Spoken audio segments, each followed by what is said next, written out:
नमस्कार, जय हिंद, वंदे मातरम। बहुत बहुत स्वागत है आप सभी दोस्तों का आपके अपने YouTube चैनल एग्जाम ट्रिकी में।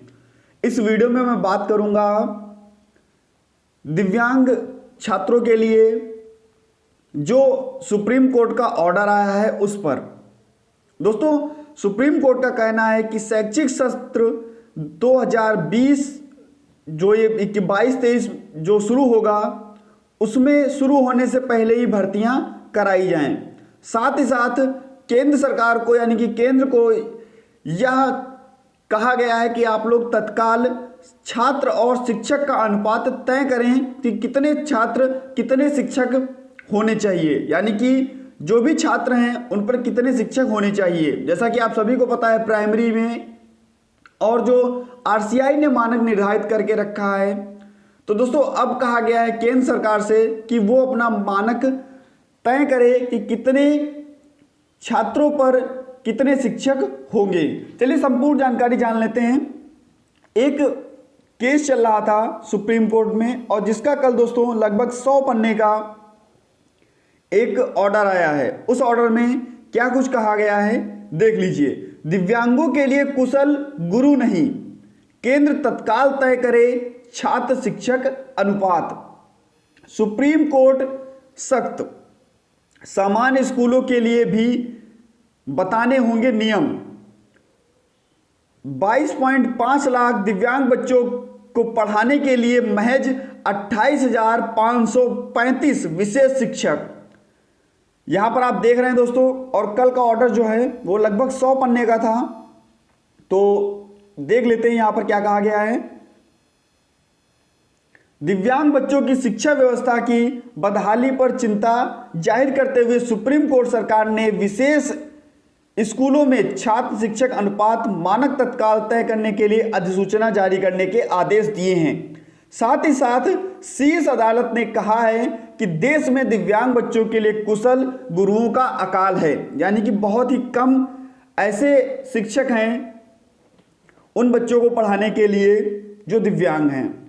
सामान्य स्कूलों में भी दिव्यांगों को पढ़ाने के लिए जो शिक्षक हैं वो उनको भी प्रशिक्षण देना चाहिए। आगे हम देख लेते हैं दोस्तों। जस्टिस AM खानविलकर ने और justice Dinesh Maheshwari, justice CT Ravikumar की पीठ में बृहस्पतिवार को 100 पन्ने का एक आदेश जारी किया गया। दोस्तों, यह केस काफी दिनों से चल रहा था और सभी की नजरें लगभग इस केस पर टिकी हुई थी कि इस केस का फैसला क्या आएगा। इस केस का जो फैसला मान के चलिए कि बहुत ही पॉजिटिव आया है। आगे चल करके जो हमारे विशेष शिक्षक बनेंगे भाई बहन, तो दोस्तों कुछ जो आशा की किरण होती है इस केस के ओपन होने के बाद दिख रही है।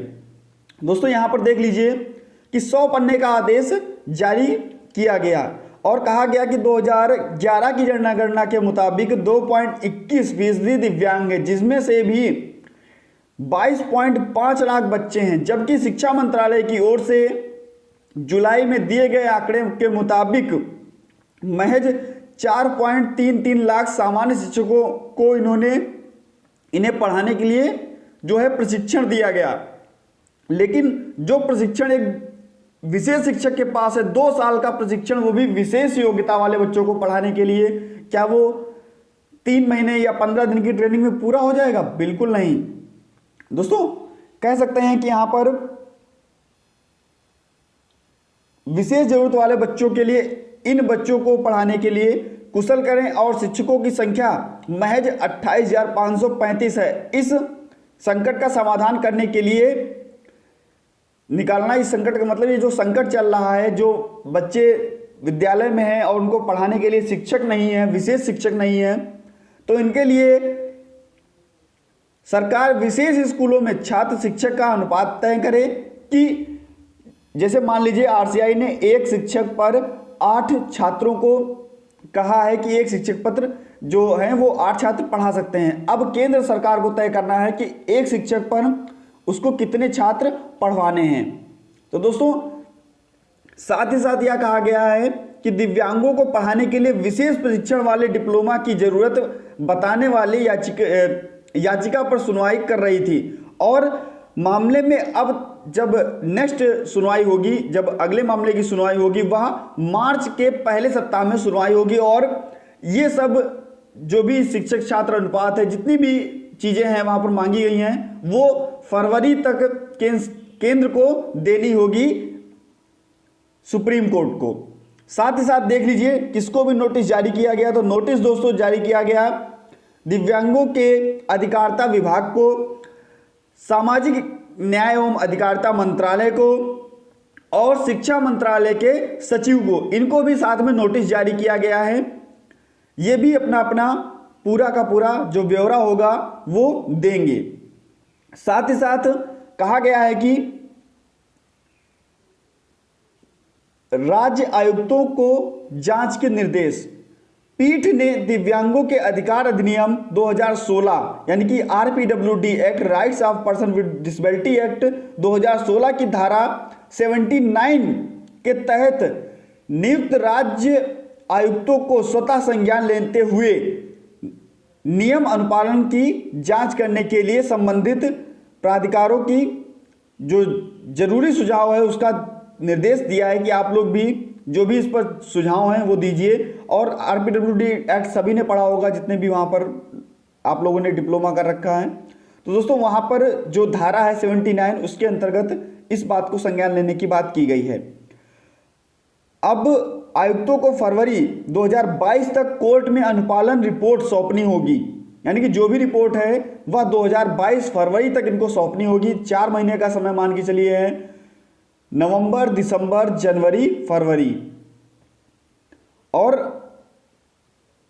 बहुआयामी दृष्टिकोण अपनाते हुए स्थायी पद बनाने होंगे, 6 महीने में भर्ती भी। पीठ ने कहा कि संकट के समाधान के लिए संबंधित अधिकारियों को बहुआयामी टीम बनानी होगी, यानी कि दृष्टिकोण अपनाते हुए टीम बनानी होगी। और इसमें पुनर्वास, पेशेवर, विशेष शिक्षक के लिए निर्दिष्ट उचित अनुपालन के अनुरूप स्थायी पद बनाने होंगे।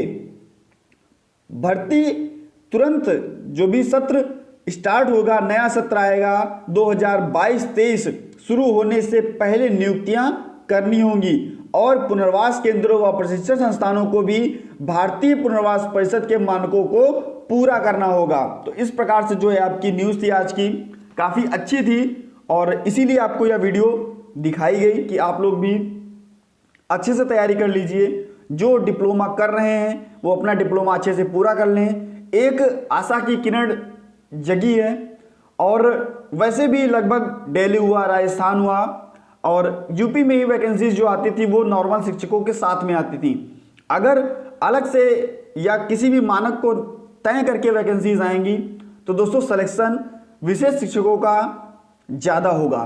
तो दोस्तों अगर जानकारी अच्छी लगी हो तो वीडियो को लाइक कर दीजिएगा। मिलता हूँ दोस्तों नेक्स्ट वीडियो में नई जानकारी के साथ, बने रहिएगा हमारे साथ। धन्यवाद।